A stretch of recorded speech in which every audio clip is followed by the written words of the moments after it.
pessoal, estamos começando mais um Tecla SAP Podcast. Eu sou Carolina Fernandes e antes da gente apresentar a nossa convidada de hoje, eu vou fazer minha autodescrição. Sou uma mulher branca, com os cabelos médios, com um pouquinho de luz, e estou vestindo uma roupa, um blazer preto, uma blusa preta, uma calça cobre metalizada e uma bota coturno preta. Vamos agora à nossa convidada de hoje. Ela que é referência em desfiles imersivos e digitais, empresária, diretora criativa e pesquisadora, fundadora da Brasil Immersive Fashion Week, primeira semana de moda imersiva do Brasil, e sócia da Yara Cooltech. Palestrante também em eventos como o Rio Innovation Week, Rio 2C e Wired Festival. A primeira latino-americana a coordenar o Premier Vision Paris. Já colaborou com marcas como Bulgari e Louis Vuitton e liderou projetos inovadores no São Paulo Fashion Week. Reconhecida como uma das principais vozes em inovação do mercado de moda e tecnologia no Brasil e no exterior, Olivia Melchior, seja muito bem-vinda à Tecla SAP Podcast by Pinterest. Estou muito feliz aí que você tenha vindo conversar aqui com a gente. Quero que você faça primeiro sua autodescrição para a gente começar esse papo. Oi, Caro, tudo bem? Tudo Obrigada pelo convite. Eu sou uma mulher branca, tenho cabelo curto, uma franja longa. Diria que meu cabelo hoje está um branco levado para cinza, mas eu mudo constantemente, então eu imagino que essa seja a cor atual. Estou com uma blusa de cetim azul marinho e uma calça branca de crepe. Maravilha, Olivia. Eu quero que você comece falando quem é Olivia e como tudo começou. Nossa, essa é filosófica, essa pergunta, hein? Quem é a Olivia? Acho que a Olivia ainda é uma menina, apesar de ter 44 anos, muito curiosa, uma menina que sempre foi muito apaixonada por moda, mas é interessante que não necessariamente apenas pelo vestir, quando a gente fala moda, aquilo que a gente veste, mas muito interessada do porquê a gente se veste da maneira que a gente veste. Então, assim, por que você corta o cabelo da maneira que você corta? Por que, né, uma calça de brilho? Da onde que veio essa ideia que uma calça de brilho é bacana para você, uma calça branca para mim? E por que a gente organiza a nossa imagem social da maneira que a gente se organiza? Eu comecei fazendo engenharia de produção na UERJ. Foi uma época que estudar moda e trabalhar com moda não era necessariamente algo visto através da academia, né? As pessoas que faziam moda à época se formavam em outras áreas como arquitetura, principalmente arquitetura, mas design de produto e tal, e não necessariamente moda, né? Esse tipo de educação não existia de uma maneira tão aprofundada. Então, eu fui fazer engenharia de produção com ênfase em têxtil, o que já me aproximava um pouco. E depois eu fui fazer jornalismo. Isso é a minha terceira faculdade que eu tive a oportunidade de ir para Londres e estudar na Central St. Martins. Então, eu acho que a Olivia sempre foi essa menina muito interessada em comunicação e linguagem e que encontrou na moda algo muito interessante e que aflorou a curiosidade para pensar novas maneiras de comunicação, né? E o que despertou essa paixão assim por moda e design ao longo do tempo? Eu acho... É engraçado que eu tô hoje escrevendo um livro e eu estou fazendo uma pesquisa com diversos profissionais da área da história da moda no Brasil, né? Então, eu tenho feito exatamente essa pergunta para diversos deles. E, geralmente, as pessoas falam que o que as interessou na moda foi alguém que estava fazendo parte da vida deles, às vezes uma tia, ou uma mãe, ou um vizinho, que eram pessoas que chamavam a atenção por um certo tipo de exagero, né? Sempre teve uma tia com muitos anéis ou um vizinho que se vestia de uma maneira extravagante. Isso chamou a atenção. Eu não tenho necessariamente esse personagem na minha vida, mas eu lembro que eu nunca fui uma pessoa muito apaixonada por marcas, mas eu sempre fui uma pessoa de ficar muito curiosa, principalmente por um visual de subcultura, sabe? Não aquela pessoa que estava despontando na sala porque ela estava muito bem arrumada, mas aquela pessoa que entrava na sala e causava um desconforto nas outras pessoas. Essa pessoa sempre me encantou. Então, por exemplo, eu lembro que tinha um menino na minha faculdade que ele era punk na faculdade de engenharia. Cara, não tinha nada a ver aquele cara punk tá ali com todo mundo, né, na engenharia, de camisa de botão, assim, todo mundo... E aquele cara punk, ele me chamava a atenção. Eu lembro que, quando eu era mais jovem, algumas pessoas... Eu lembro que tinha uma menina muito bonita que tinha um aspecto mais hippie, sabe? Um cabelo mais longo do que o normal, assim, no grupo que a gente andava. E aquilo me fascinava. Então, acho que a moda sempre me fascinou pelas pessoas que desviavam da norma muito mais... Do senso comum ali, daquela coisa. Muito mais do que as pessoas que sabiam lidar com ela de uma maneira mais organizada. Muito bom. E eu quero que você conte um pouquinho de como foi, chegou essa oportunidade de você ser a primeira coordenadora Latam do Premium Vision Paris. Uau! Isso foi muito louco, porque o Premier Vision, ele é um salão de matéria-prima de alto luxo francês, que foi criado no momento que a França, na década de 70, começou a se organizar para sair da alta costura e ir para o prêt-à-porter. Então, ele faz parte da história da moda mundial, né? Que é esse momento ali onde os salões e as grandes marcas começam a trabalhar também uma roupa de dia a dia, mais acessível, né? Onde as lojas de departamento começam a pensar tendência, né? E o Premier Vision, na verdade, chegou na minha vida porque, quando eu voltei de Londres, eu comecei a trabalhar nos desfiles da Animale. E aí, quando eu cheguei lá, tinha uma pessoa que chamava Marta Ceribelli, que estava fazendo a direção criativa, e ela era tão louca quanto eu. Então, duas loucas se encontraram e ela perguntou: mas o que você quer fazer? Eu falei: eu quero fazer tecido maluco, né? Tecido que muda de cor, com a temperatura do corpo, com luz. Eu quero fazer tecido que se movimenta dependendo da relação do ambiente que tem. Então, sempre foi uma coisa voltada para a inovação. Deu certo, eu comecei a trabalhar com os tecidos para os desfiles da Animale, né? Sempre esses tecidos mais inovadores, mas eu também trabalhava muito no chão de fábrica, né? Desenvolvendo uma malha diferente, um tecido diferente, isso com a minha base de engenharia de produção, que me ajudou muito, obviamente. E aí deu certo, e eu tive uma das oportunidades dessas inacreditáveis da vida, assim, profissionais, que deu certo, e aí os donos da Animale estavam abrindo o departamento internacional deles e eu virei a International Sourcer. Então, eu fui a pessoa que era jogada no mundo para ver matérias-primas interessantes, e no mundo mesmo. Assim, não era só Europa, era mundo. E eu passei muito tempo viajando, fazendo pesquisa de material. Qual o lugar mais curioso que você achou materiais? Interior da China, sem dúvida.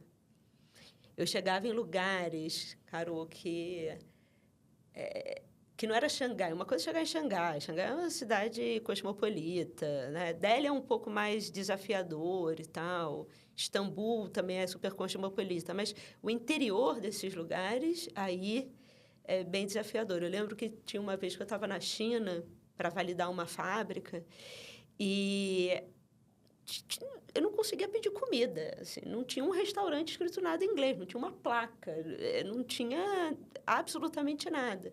E a tecnologia ainda não estava desenvolvida ao ponto de você tirar uma foto e traduzir o cardápio, que hoje já, né? Com a inteligência artificial, agora eu já converso com todo mundo que está ali. Na época não tinha. Então, eu cheguei, assim, em lugares que eu perguntava como é que eu estou fazendo aqui, né? De estar sentada no interior da China, interior mesmo, e ser a única ocidental e não conseguir pedir uma comida. Eu falo assim, amigo, aqui, traz aqui. Não fazia ideia do que eu estava comendo. Até hoje eu não sei o que eu comi. Que loucura, né? Foi uma loucura. Mas aí, eu fiz esse trabalho para a Animale. Na época, eu também não fazia só a Ásia e esses países fora do eixo, mas eu comprava também para a Animale muita renda francesa, muito tecido italiano. E aí, quando o Premier Vision pesquisou sobre quem seria uma boa representante, perguntou para os fornecedores, eles falaram, olha, tem uma garota aqui muito maluca que vem aqui, compra um monte de coisa e ela trabalha para uma empresa no Brasil. E aí eles chegaram até a mim e foi. Que incrível.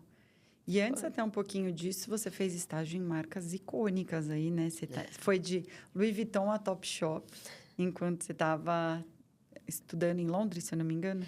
Conta um pouquinho desse período também. Foi quando eu saí do jornalismo, eu terminei jornalismo, abri a minha marca, desfilei. Eu tinha uma marca bem revoltada, chamada Porcos. Revoltada. Chama Porcos a marca. Quem vai comprar uma marca chamada Porcos? Não, mas desfilei na Casa de Criadores. Era, sei lá, tinha 18 anos. Era eu e um namorado meu. E comecei a vender para a Globo, porque a Emília Duncan fez uma novela, e essa novela tinha um núcleo de pessoas de moda, de fashionistas. E aí ela chegou na gente, começou a comprar o que a gente fazia, o que a gente desfilava na época, e depois me chamou para trabalhar na equipe dela de figurino. Então, eu trabalhei na Globo fazendo figurino de época com essa equipe, depois fui para o cinema fazer figurino, juntei dinheiro, minha família ajudou também, e aí eu fui para Londres. E em Londres, a Central St. Martins, que é da onde saiu, né, os grandes nomes que a gente tem, é como se fosse a Harvard da moda, né? De onde saiu a Stella McCartney, o Galliano, o McQueen. Super escola, né? É a Harvard Sensacional. Né? É a Harvard da moda. E era engraçado porque as pessoas me perguntam como que foi lá, e eu digo que eu nunca tive uma aula. Nunca tive uma aula. Isso é muito interessante, sabe? Porque eu cheguei, era de moda, era de design de moda, eu tinha uma mesa de corte, uma máquina de costurar e um manequim. E aí, no primeiro dia de aula, eu te entregava um assessment que você tinha que entregar uma coleção de alfaiataria daqui a uma semana. E eu lembro que o meu tutor, na época, chegou e perguntou para mim... Eu perguntei para ele, vem cá, mas eu não sei nem botar a linha na agulha. E aí, na hora, eu também já senti uma diferença do que era ali. Porque ele falou, olha, tem uma biblioteca gigante lá embaixo, cheia de manual de instrução, boa sorte. O que já era bastante diferente, né, da educação que eu tinha tido até então, mesmo não sendo de design, que é uma coisa mais de você receber um conteúdo. Né? Alguém te ensina alguma coisa, você aprende aquela coisa e você faz uma prova para mostrar que você aprendeu aquela coisa. Aquela aplicação da teoria, né? Alguém te explica, né? Lá não. Lá ele falava, se você não aprender a fazer a pergunta, você não vai para lugar nenhum aqui. Isso foi uma coisa muito interessante. E essa relação da St. Martins com a educação, ela é muito você ir atrás do que você quer, e você tem as pessoas que te ajudam a chegar nesse objetivo. Mas você precisa saber o que você quer, você precisa saber a pergunta que você tem que fazer. E junto ali também tem uma coisa do sistema de moda europeu, que é muito interessante, que eu acho que a gente devia aplicar aqui no Brasil, inclusive, que é um relacionamento muito próximo dessas grandes empresas já ali no meio acadêmico. Então, os projetos que a gente fazia na faculdade eram projetos para Louis Vuitton, para a Topshop. E aí, os melhores projetos já eram captados para a gente passar um tempo fazendo estágio lá com eles, né? Então, te dava já uma percepção muito nos estágios ali iniciais da educação do que é um negócio de moda, o que é trabalhar numa grande empresa, sabe? E aí, no caso da Louis Vuitton, eles chegaram lá, falaram, olha, o projeto qual é a próxima viagem? Porque a Louis Vuitton, ela faz malas de viagem. E aí eles foram lá, explicaram a história da Louis Vuitton, como eles tinham começado com os trunks, né, com aquelas caixas para navio. Aí depois fizeram mala para motocicleta na década de 70, depois fizeram não sei o quê. Então, assim, a evolução dos meios de transporte era acompanhada pelo design das malas. Era isso. E aí eu fiz uma coleção de viagem espacial, né? E aí eles me chamaram e falaram assim, você está sabendo de alguma coisa? Eu falei, não. Não, você sabia de que alguma coisa, que a Louis Vuitton está com viagem espacial e tal? Eu falei, não. E aí eu fui saber que eles já tinham fechado um contrato com Richard Branson, da Virgin, com a Virgin Intergalactic, e eles tinham criado um núcleo para desenvolvimento das primeiras bolsas que iam acompanhar os turistas no espaço. Uau, isso que ano que foi? Foi 2006. Ou seja, Elon nem pensava em ir para o espaço. Ninguém nem sabia quem era o Elon. Exato. Vamos combinar, né? Ninguém Mas nem o sabia. Richard, né? Eu sou suspeita porque eu sou muito fã dele. A gente estava falando dele, inclusive, nos bastidores aqui, né? Mas ele é realmente super disruptivo. E aí você entrou no projeto?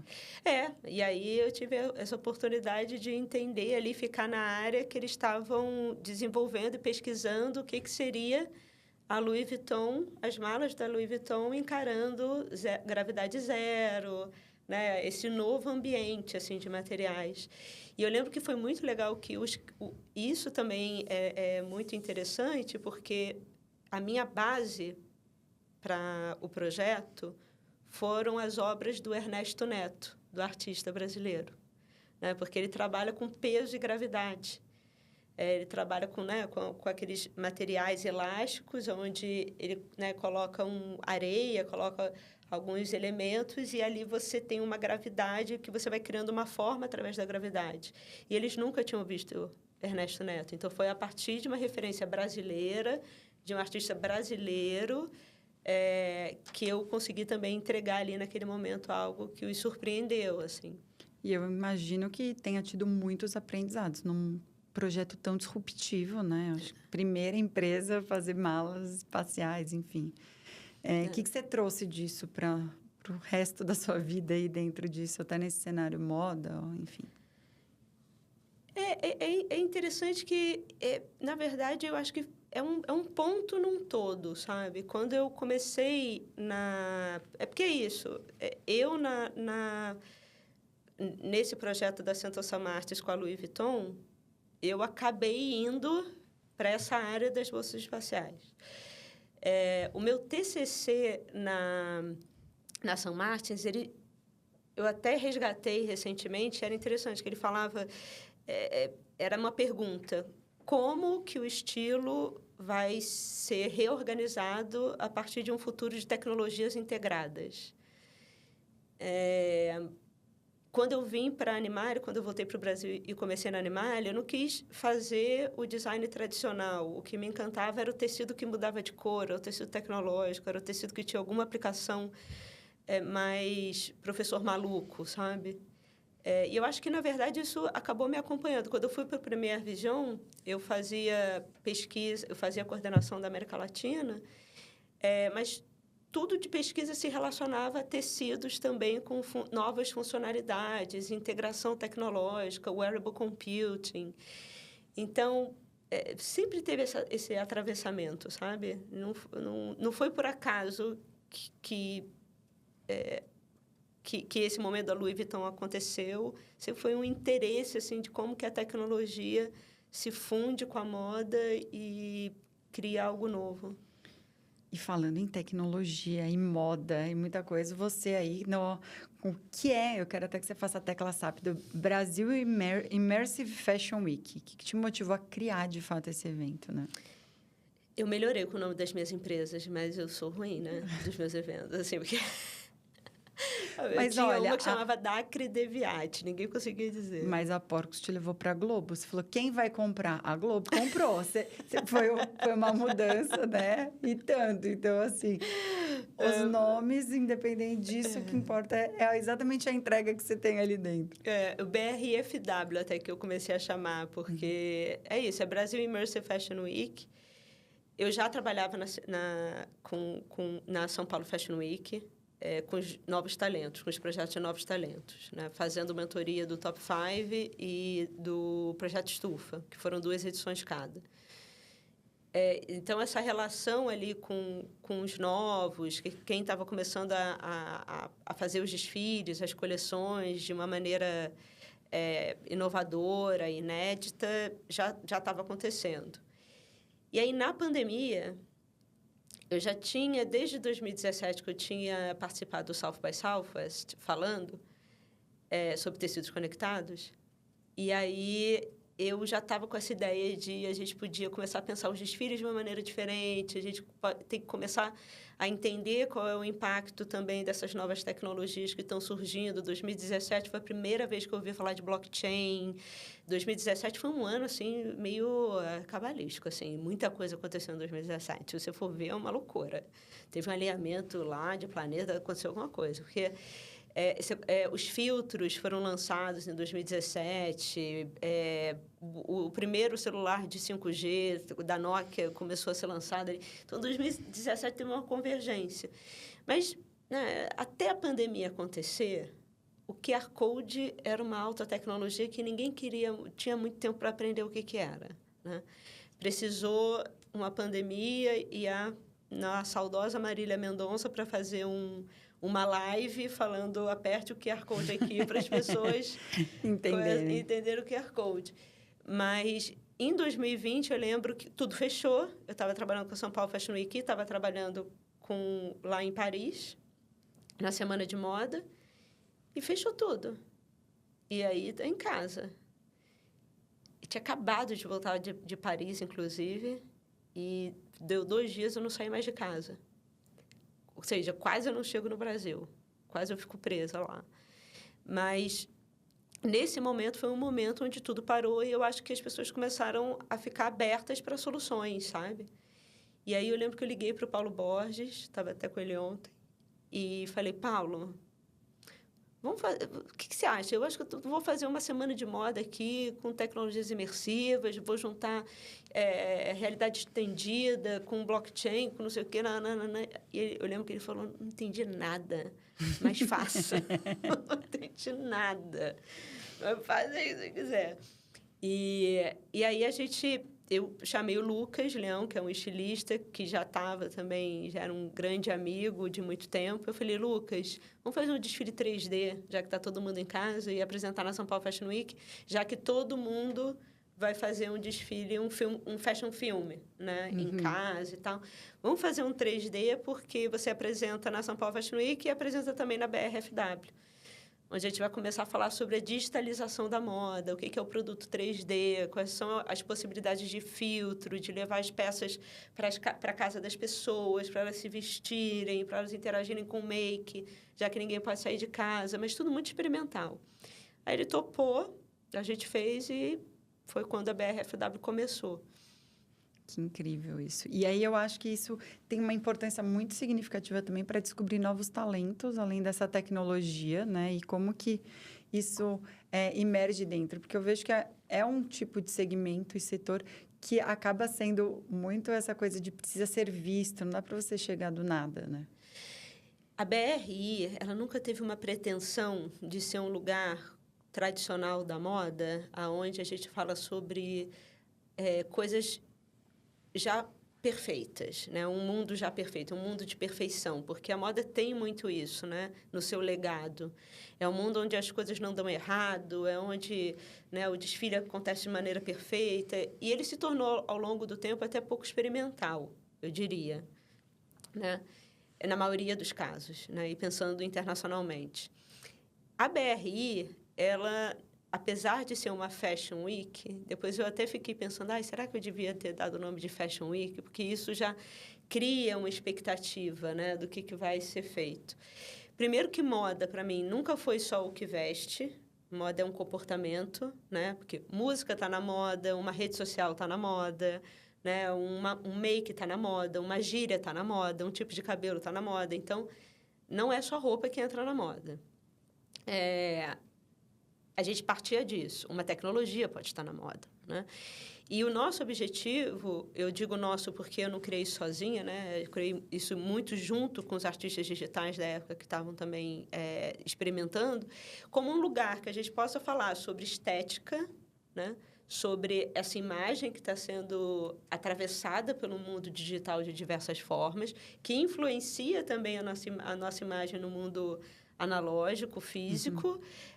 Mas o que está acontecendo? Então, a BRI ela sempre foi pensada como um lugar que eu sentia ser fundamental para a gente começar a aproximar jovens criativos, artistas, designers de diversas áreas das tecnologias, né? Como que você explica de uma maneira mais divertida, mais empática, que crie maior engajamento, o que é um blockchain?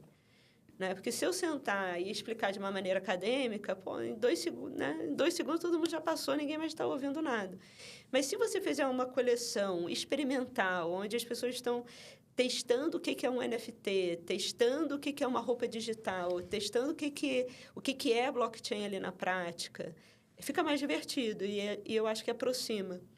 Não só de blockchain, mas como é que eu faço uma roupa digital? Como é que eu trabalho com inteligência artificial? Né?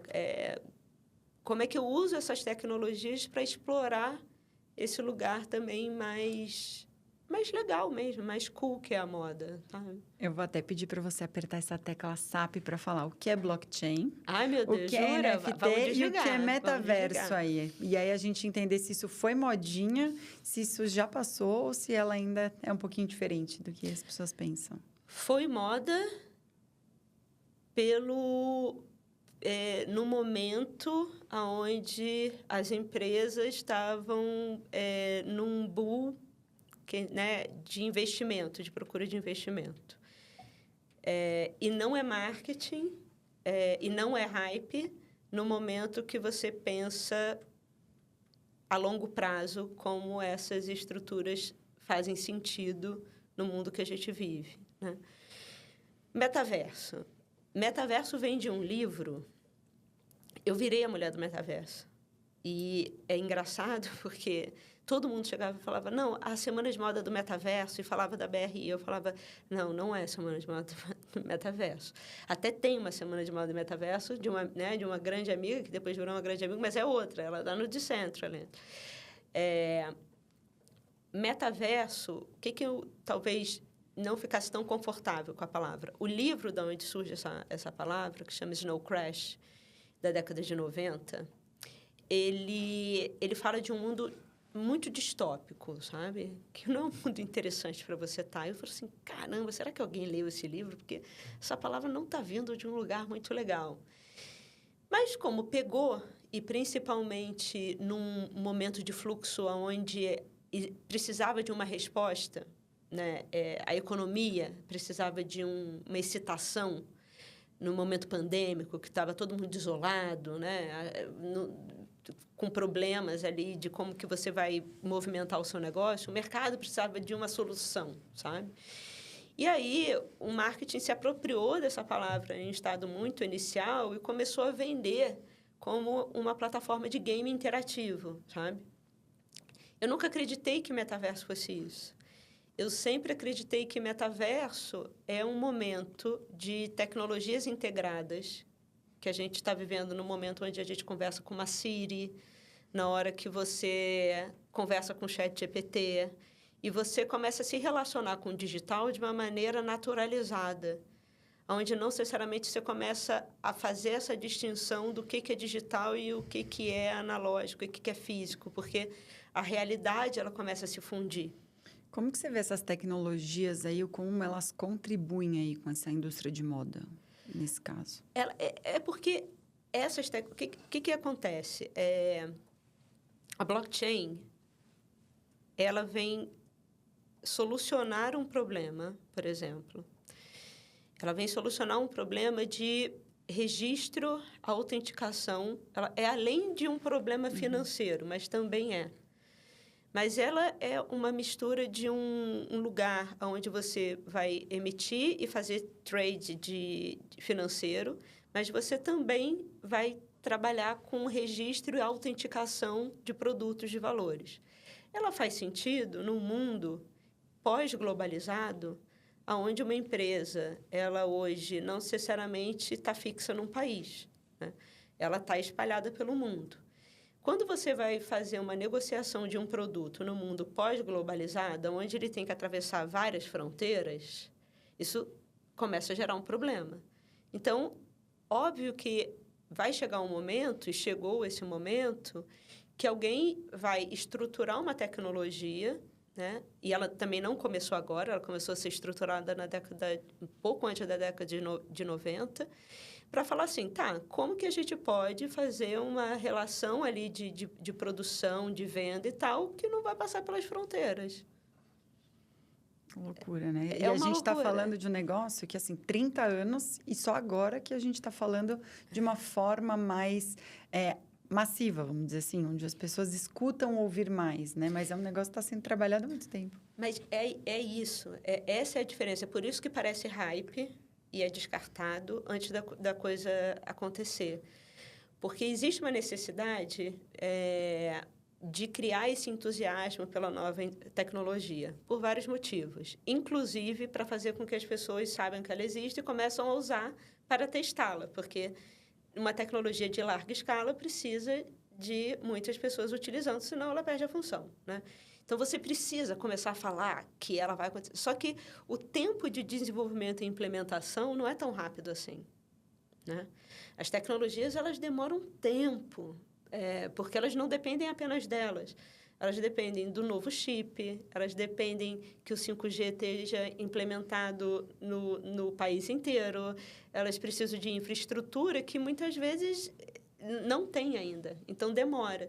Então, a gente consome o hype antes da tecnologia estar na sua full capacity e muitas vezes a gente acaba, né, achando que aquilo NFT é uma besteira, não vai acontecer nada. O NFT foi um sucesso para aquilo que ele foi pensado, né? Que era um teste de infraestrutura. Mas, tá vendo? Eu falei, todo mundo... Mas você criou uma experiência de NFT no Carnaval do Rio de Janeiro, né? Como que foi essa experiência também? Então, não foi necessariamente só de NFT, foi de NFT com as mulheres do samba, né? No camarote nosso, que foi o primeiro camarote, o primeiro carnaval depois da pandemia. E o nosso, ele estava assim, olha, a gente quer experiências tecnológicas aqui, porque foi a pandemia, né, que fez isso. Então, a gente fez 2 plataformas de interação digital do camarote, a gente fez a ação de NFT com as mulheres do samba, a gente fez fantasia digital para as pessoas tirarem foto com diversas fantasias, a gente fez diversas interações no camarote para mostrar esse novo momento onde as tecnologias podiam criar conteúdo também, sabe? Então, é sempre pensado de uma maneira integrada, sabe? Então, e uma maneira também experimental. Vamos experimentar aqui o que essas coisas são. Você vê hoje a maturidade tecnológica das empresas brasileiras relacionadas ao mundo? Como que a gente está em relação a isso? Na indústria de moda, por exemplo. Muito... Brasil? Brasil. Muito atrás. Atrás? Muito atrás. Só para você ter uma ideia, a LVMH... Só a tecla SAP, né? Que é o grupo da Louis Vuitton. A Louis Vuitton Moët Hennessy, né, que é o grupo do Bernard Arnault, que se tornou, por um tempo, o homem mais rico do mundo, passando, inclusive, né, os magnatas da tecnologia. Você pensa, nossa, mas como que um cara que trabalha com moda conseguiu, nesse mundo hipertecnológico, ultrapassar os caras da tecnologia, né? Porque ele também é um grande investidor de tecnologia. Ele já entendeu que o negócio dele, inteligência artificial, por exemplo, que eu falo para as pessoas, é que essa parte de brincar com a inteligência artificial generativa para criar imagem, que você falou aqui antes, né, da sua amiga, que está trabalhando com a geração de imagem, isso é o ponto superfície da cadeia, né? Por que a inteligência artificial ela se torna tão necessária? Porque hoje a gente está organizado num mundo onde os dados eles são extremamente valiosos, né? Não à toa, as grandes empresas de tecnologia passaram à indústria do petróleo, da eletricidade, porque dados viraram um ativo muito valioso. E a gente também começou a povoar o mundo com diferentes captadores de dados, né? E aí você tem que saber assim, tá, eu tenho todos esses dados, por exemplo, do meu cliente, isso eu estou falando até em menores estruturas, né? Então, você sabe o perfil de compra do seu cliente, você sabe o que ele volta para comprar. O que você faz com essa informação? Como que você trabalha essa informação para criar uma nova experiência, talvez, inclusive, mais customizada para ele? Então, quando a gente fala de inteligência artificial, geralmente a gente está muito preocupado com a inteligência artificial generativa de imagem e tal, mas é uma mudança estrutural de como a gente vai começar a lidar com os negócios. E, obviamente, a LVMH foi uma das primeiras a investir numa plataforma de blockchain, né? Foi a primeira a investir em startups de inteligência artificial, porque a estrutura do negócio mudou. E essas tecnologias fazem parte dessa mudança. Agora, o Brasil está muito atrás. E aí a gente começa a pensar, né, numa coisa... Você está falando desse cenário, quando a gente fala, por exemplo, de marketing digital e tudo mais, a gente é um dos maiores consumidores, né, no Brasil. E aí, pensar que a gente não está acompanhando esse avanço em outras coisas, até pensa assim, o que você vê que diferencia, de repente, a moda brasileira da tecnológica, do restante aí, em termos disso? O que a gente não está fazendo? Eu acho que primeiro... Eu acho que a primeira pergunta que eu faço, que eu tenho feito, inclusive em palestras que eu tenho dado, que as pessoas me associaram a essa pessoa da tecnologia, né? Principalmente da moda com tecnologia. Mas numa visão quase, assim, como que uma pessoa é da moda e é da tecnologia, né? Eu não vejo... Elas fazem parte de um mesmo mundo, fazem parte do mesmo sistema, né? E aí, geralmente, a pergunta que eu tenho feito é, vocês trabalham com moda e tal, defina a moda. O que é moda para você? Tudo que você veste é moda? Tudo que... todos os lugares, em todas as culturas que você encontra, se a pessoa vestiu aquilo é moda? E eu não acredito que seja, né? Eu acho que moda tem um conceito muito específico do que é. Então, eu acho que muitas vezes a gente busca entender a utilidade das ferramentas e a gente está no momento que a gente precisa dar alguns pontos atrás para entender o que são as coisas, sabe? É uma coisa quase filosófica mesmo, entender qual é o conceito. Então, a gente fala que a gente trabalha com moda. Aí você pergunta, o que é moda? Dificilmente uma pessoa consegue te dizer. Porque é aquela coisa, as pessoas entendem moda, quando a gente fala São Paulo Fashion Week, se associa a moda.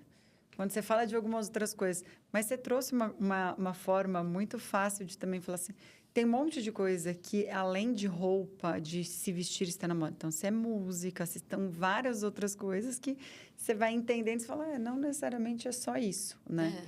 E eu vejo muito, por exemplo, o São Paulo Fashion Week, ele traz um tipo de contexto de desfile e tudo mais que não necessariamente é aquela coisa do prêt-à-porter, que a gente fala do vestir no dia a dia, né? Você acha que isso destoa muito da realidade desse consumidor comum do dia a dia? Ou tem algumas coisas que são só elementos, referências, né? E até qual que é o papel dos desfiles nesse caso? Mas você acha os desfiles do São Paulo Fashion Week muito loucos?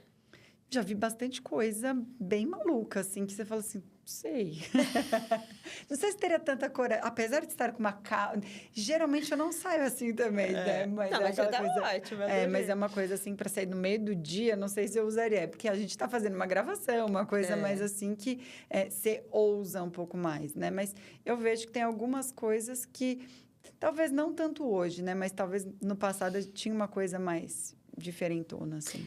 Porque, por exemplo, tem uma marca que na última São Paulo Fashion Week que eu adorei, que foi a Artemisi. O desfile da Artemisi, que inclusive a Pablo desfilou, a Artemisi faz roupa para show, para Katy Perry, né? Então, o desfile, na verdade, eu acho que também não é um momento só para te mostrar o que vai estar na vitrine. Mas sabe até onde você poderia chegar?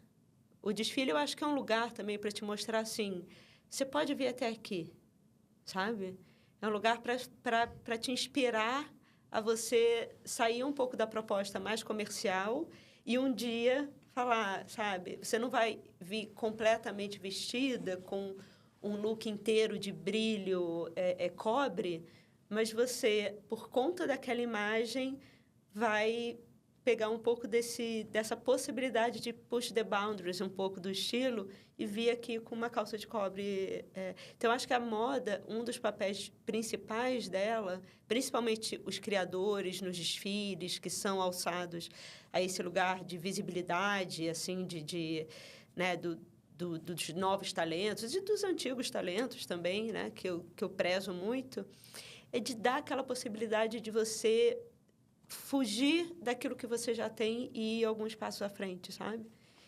E isso eu acho muito legal, assim. Então, assim, a alta costura, na verdade, ela tem um público muito específico, que é aquele mundo que a gente nem sabe que existe, porque, né, dos reis, das princesas, né, dos bilionários, que tem uma vida também muito restrita ali e que são os grandes consumidores da alta costura.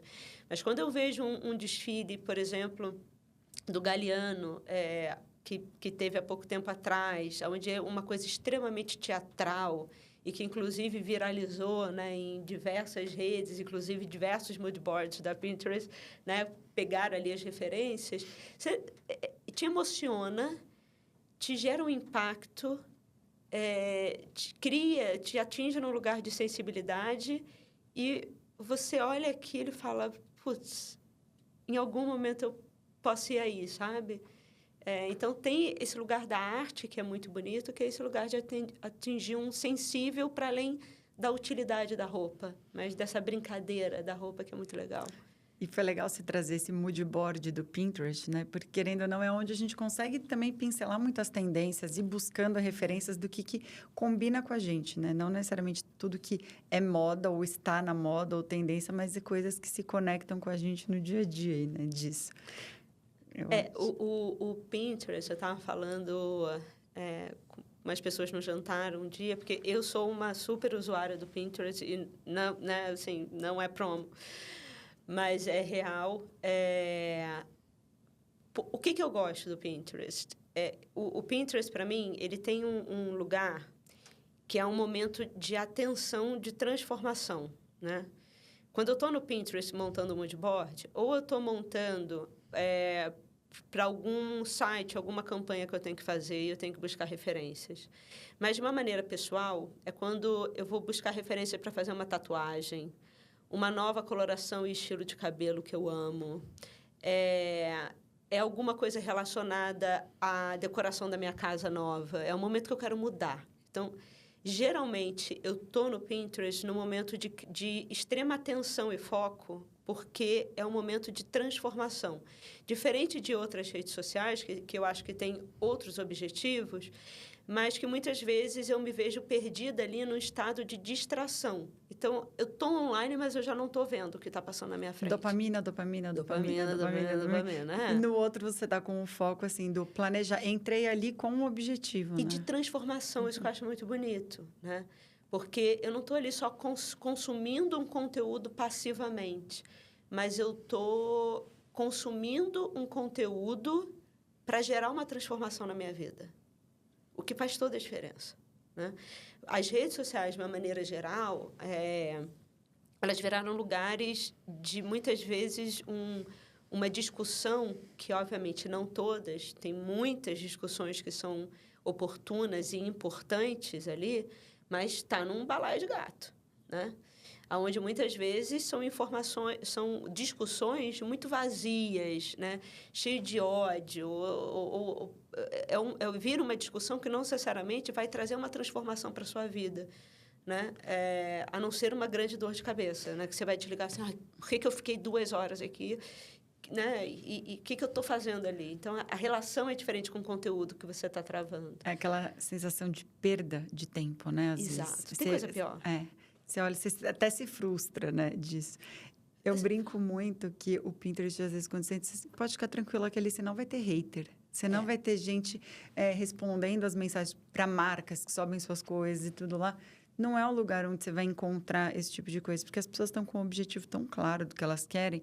E, assim, se não faz sentido para ela aquilo, geralmente nem aparece, porque Nem é tão aparece. focado que vai abrindo, né, dentro do que você vai estar trazendo. Você tem essa opção, e vai afunilando, que é bem essa parte de planejamento das duas coisas, né? E eu acho que, por exemplo, eu adoro imagem, né? Eu adoro escrever também. Mas eu acredito, acho que foi isso, indo para o início da conversa, se tem uma coisa que me encantou na moda, foi essa comunicação em primeira instância, onde você faz diversas leituras sobre os desejos da pessoa, o passado da pessoa, o presente, o estado, né, de humor. Você consegue fazer uma leitura a partir da imagem, sem ter nenhuma interação né, verbal, nenhuma explicação. É a imagem que te comunica. E o Pinterest, ele tem esse lugar, né, que você vai juntando essas imagens e você vai criando um vocabulário ali para construir algo que faça sentido para você. Então, é uma outra leitura. E, para mim, é uma leitura um tanto mais silenciosa e que me ajuda a focar, sabe? E me distrai menos. Eu não fiz essa tatuagem ainda, mas um dia eu vou fazer. Mas eu abri uma pasta e botei como colaboradores alguns amigos meus, né, para eles me ajudarem a também cavar o que seria uma tatuagem. E é tão legal isso, né? Porque você começa a ver como a pessoa te enxerga também, quando ela vai adicionando, isso aqui é sua cara, isso aqui é sua cara e tal. E eu falo, é minha cara? Por quê? Sabe? Mas essa capacidade de você se relacionar por uma linguagem imagética, eu acho que é uma coisa também muito interessante para os dias de hoje, sabe? Eu acho bacana essa coisa assim de qual é a percepção do outro, né? Qual que é a lente do outro a respeito da gente, né? Nem sempre a gente se enxerga assim. É engraçado, eu fiz até uma pergunta essa semana, recebi um prompt de ChatGPT, assim, de como que o ChatGPT fazer uma autoanálise. Eu falei assim, nossa, mas, gente, ele me conhece mesmo? E tem coisa que eu falo assim, não me conhece. Daí, ou será que não, né? É muito legal essa autoanálise depois. Você já fez isso? Super, já fiz. E eu recomendo que todo mundo entre no ChatGPT e pergunte quem é fulano. Sabe quem é você? Sim. Só para você saber se tem algum lugar, se ele está dizendo alguma coisa de você. Eu lembro que logo no início, logo no iniciozinho, né? Porque eu comecei a usar bem nos primeiros meses, eu perguntava quem era Olivia Merchiori, ele inventava, era uma grande alucinação, assim, porque eu tenho um tio que era escritor, diplomata, então ele misturava a história do meu tio, que escreveu 500 mil livros, e me relacionava ali. Aí ele falava que eu era uma poetisa, eu até gostei, assim, mas eu não sou, infelizmente não deu para ser isso. Mas ele misturava muito. E isso começou a me preocupar, sabe? Porque, assim, se alguém vier me perguntar... E aí, depois do tempo, eu fui perguntando também para entender aonde que ele estava buscando a informação sobre mim. Porque essas ferramentas de inteligência artificial, não só o chat, mas como o Gemini, já substituíram o Google, né? Porque o Google não está dando para a gente encontrar nada. Ele já foi completamente mergulhado ali em SEO falso e tal. Você não consegue mais encontrar. Então, essas ferramentas, elas são esse próximo passo, né, da pesquisa. Então, se você tem uma marca, se você, inclusive, é uma profissional que trabalha com comunicação, que tem uma vida minimamente pública e tal, é interessante fazer essa pesquisa de como que você está aparecendo nesses resultados da inteligência artificial, né, dessas plataformas. E eu acho que a outra coisa é como esse tipo de tecnologia criou a necessidade, e aí eu também conecto lá com o que o meu tutor da Centro St. Martins falava, da necessidade de você saber fazer pergunta. Eu acho que é um exercício, está sendo um exercício muito rico, porque muitas vezes alguns clientes meus chegam para mim e falam assim, mas eu já usei, aquilo não dá a resposta certa. Eu falo, mas como você perguntou?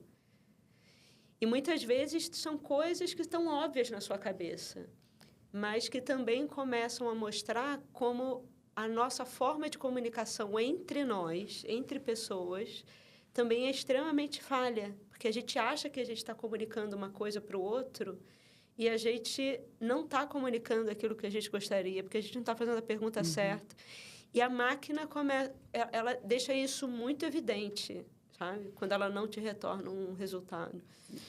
Você sabe que a gente teve um convidado na 4ª temporada da Tecla, o Diego Santos, e ele falou uma coisa que eu falei assim, muito óbvio, né? Ele falou assim, o próprio nome diz, é ChatGPT. Se fosse só para você fazer uma pergunta, seria um Ask GPT. Mas é isso, né? A forma como você cria a relação, de como você vai fazendo esse diálogo, essa forma, para que chegue onde você quer. Então, não é só uma pergunta específica, né?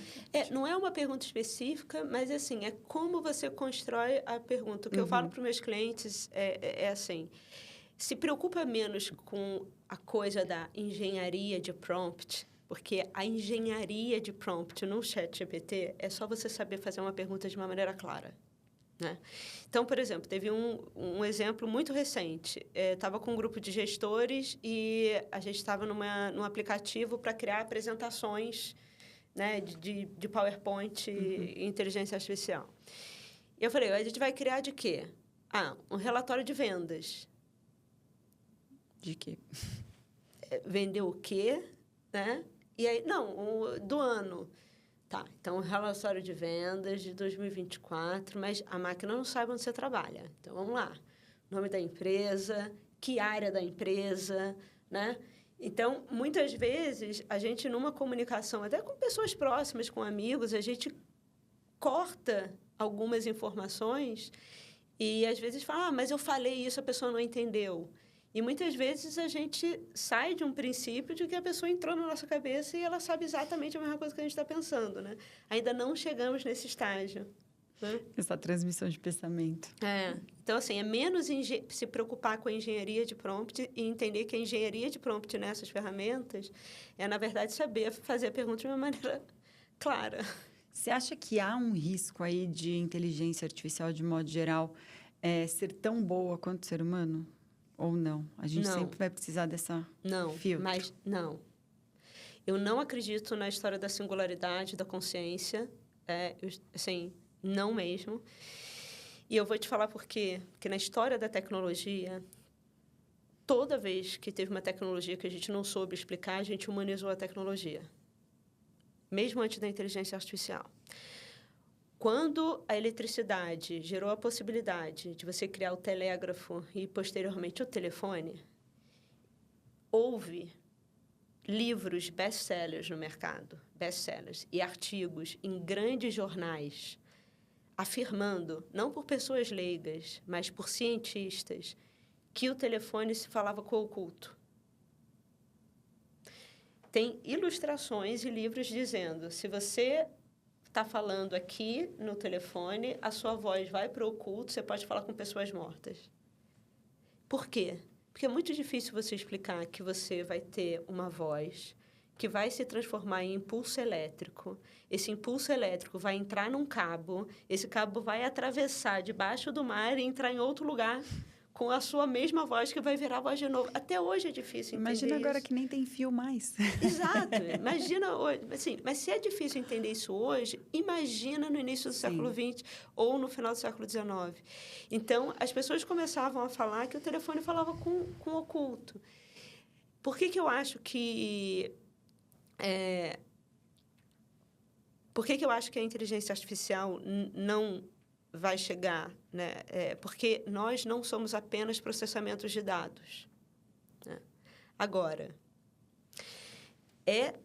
não é difícil convencer as pessoas de que a inteligência artificial é superior do que a gente. Apesar de, pelo próprio nome, ela já dizer para a gente que ela está tentando artificializar, ou seja, simular artificialmente o que está aqui dentro. É isso que ela está tentando fazer. Eu nunca vi a cópia ser melhor do que o original, né? E tem uma coisa na gente que é a empatia, a imprevisibilidade, trabalhar com caos, o improviso, que a máquina não consegue porque ela trabalha com padrão, né? Então, o algoritmo ele procura padrão. Como é que você inverte o jogo? É só dizendo que as coisas que mais valem na sociedade é velocidade, capacidade de memória e processamento e capacidade de cruzamento de dados. Aí a máquina... E performance, né? É você não dormir. Aí a máquina sempre vai ganhar. Mas se você falar que na sociedade o que importa é você desviar do padrão, é você lidar com o improviso, é você lidar com o imprevisível, o ser humano sempre vai ganhar. Então, você pode trocar os valores, falando a velocidade vale mais, aí a máquina ganha, né? E muitas vezes, obviamente, as empresas que querem vender, né, que a inteligência artificial é melhor do que o humano, elas vão botar isso como prioridade, né? Mas eu acho lindo o fato de a mais avançada das LLMs, né, que são as Large Language Models, que é o ChatGPT, o Gemini e tal, eles não sabem lidar com crianças de 5 anos de idade e abaixo disso. Porque, a partir daí, é quando você começa a ser adestrado e disciplinado para repetir padrão, sabe? Até certa idade, você olha para uma bola e você acha totalmente normal tentar encaixar a bola num quadrado. Aí depois te ensino, não, bola é bola. Isso aqui é uma bola, isso aqui entra aqui. Você nunca mais tenta botar a bola no quadrado. E aí todo mundo fica com o mesmo cabelo. Aí todo mundo fica com a mesma roupa. Aí todo mundo fica tentando ser o padrão. Esse é o problema. Se a máquina passa numa prova da OAB com 98% de acerto, o problema está na prova. Porque a prova não está lidando mais ela está lidando mais com memória e com a sua capacidade de memorizar a Constituição do que você lidar com pensamento abstrato, né? Ou até com resoluções de uma forma diferente, né? Exato, exato. Então, assim, até a matemática em si ela é extremamente abstrata, sabe? Eu acho que a inteligência artificial está dando uma oportunidade gigante para a gente se reavaliar e entender o quanto que a gente está seguindo as regras de uma maneira, muitas vezes, né, sem nem se perguntar o porquê. Incrível. Como que você está vendo esse futuro de moda e como você até monitora os próximos 5 e 10 anos aí? Não só de moda, mas como todo o ecossistema de produção, de comunicação, na verdade. Porque, para mim, moda é parte de um ecossistema de comunicação, né? A gente decide ser esse personagem social porque a gente viu uma novela, a gente viu um filme, a gente viu no jornal. Alguém contou uma história que, se eu tiver um cabelo diferente, pintado, não sei o quê, talvez eu pareça mais moderna. E se eu tiver esse óculos, talvez as pessoas me olhem como uma... Talvez não, mas eu acreditei nisso. E eu fiz essas escolhas para estar aqui e parecer esse personagem, sabe? Então, o que eu acho desse futuro é que a gente teve um tempo onde televisão e tela bidimensional não existia. Televisão, cinema, tela de celular, de computador.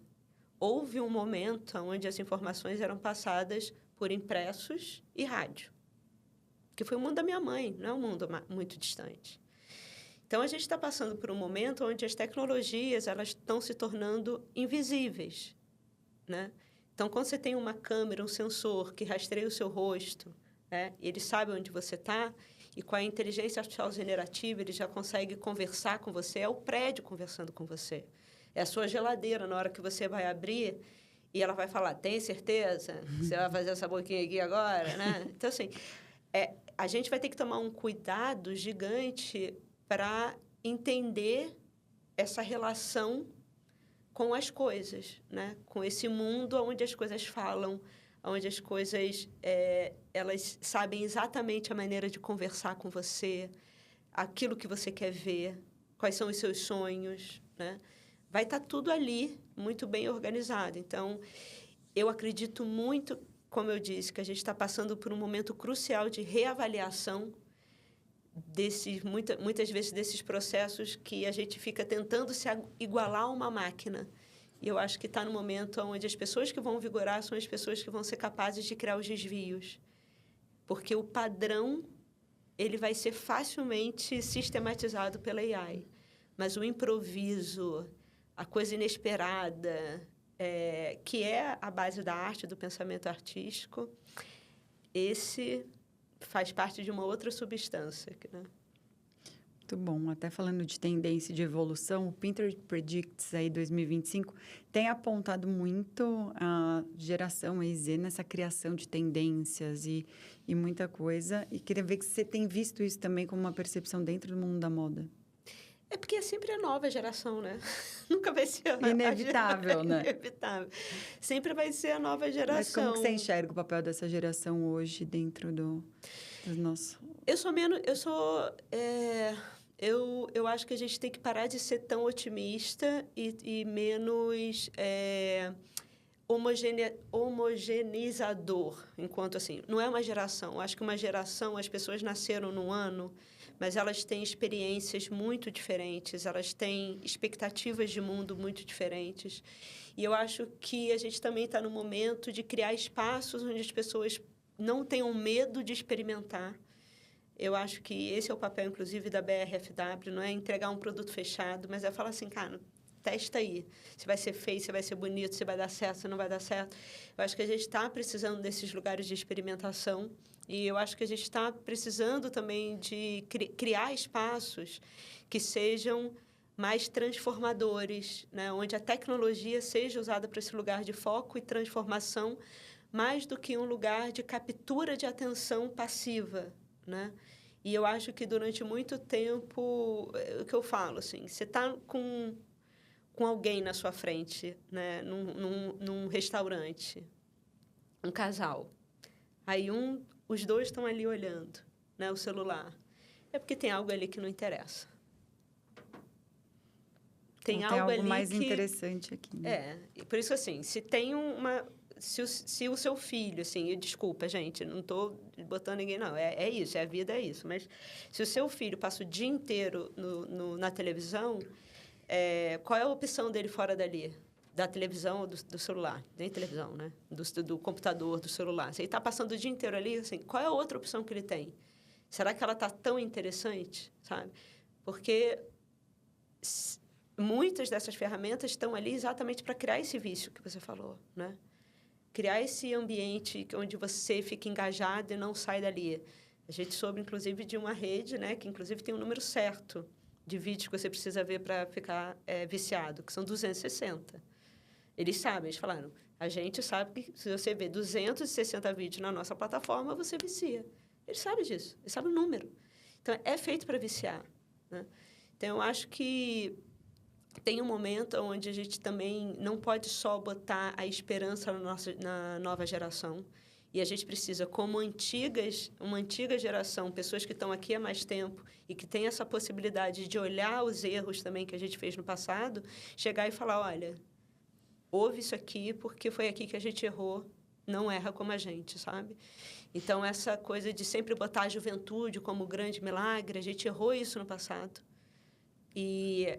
Não são só erros, obviamente. A juventude traz uma coisa que é fantástica, mas a gente não pode tirar o mundo da experiência. Por isso eu acho tão legal da gente estar falando sobre etarismo, né?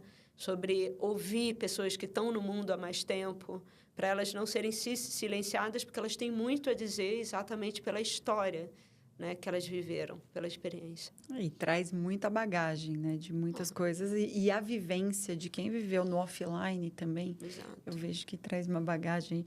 Para quem teve que aprender a linha e a agulha no livro, na biblioteca em Londres. Pois é, né? A gente consegue ver o que a gente tem que... O perrengue que a gente passa para conseguir chegar em algumas coisas, né? Que hoje fica muito mais fácil com tutoriais, por exemplo, né? Funciona hoje muito. Eu chego assim, chat, me dá aqui como que eu boto a linha na agulha. Mais fácil. Olivia, chega um momento aqui no nosso episódio que eu vou te dar o ícone do nosso podcast. E eu vou pedir para você deixar sua mensagem para o mundo. Ixi.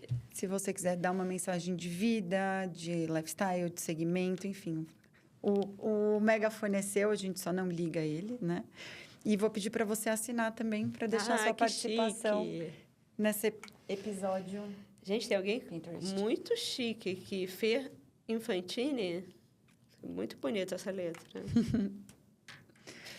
Eu vou botar aqui num cantinho. Enquanto a Olivia vai assinando aqui para a gente, eu vou pedir para vocês se inscreverem no nosso canal, @teclasabe podcast em todas as redes aí. E deixe sua mensagem para o mundo. Não aceitem respostas fáceis, sejam muito curiosos.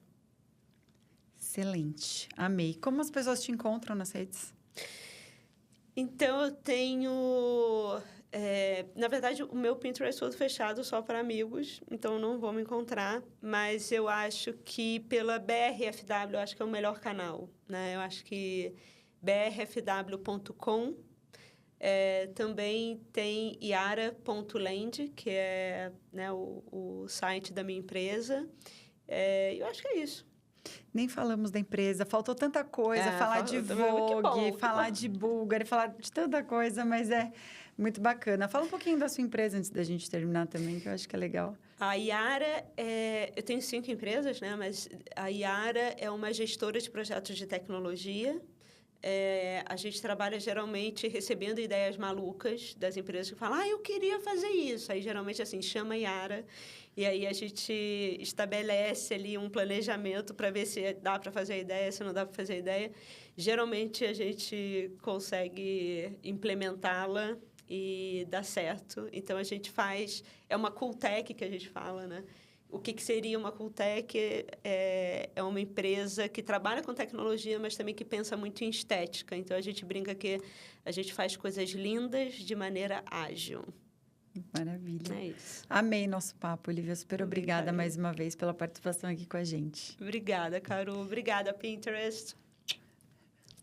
Maravilha, esse foi mais um A Tecla SAP Podcast. Toda semana a gente tem um novo episódio nessa casa linda que estamos agora, nessa temporada especial com o Pinterest. Quero fazer também um agradecimento à Europa Purificadores aí com a nossa jarra Move. Agradecer a nossa agência Cubo Comunicação. Se quiser nos encontrar em outras redes sociais, eu, @Caru Fernandes em todas as redes, a Tecla SAP no @Tecla SAP Podcast. Eu vou pedir para deixar em algum lugar aqui o QR Code da Tecla, a Tecla SAP do Marquetês, o livro aí também para você encontrar e levar para sua casa.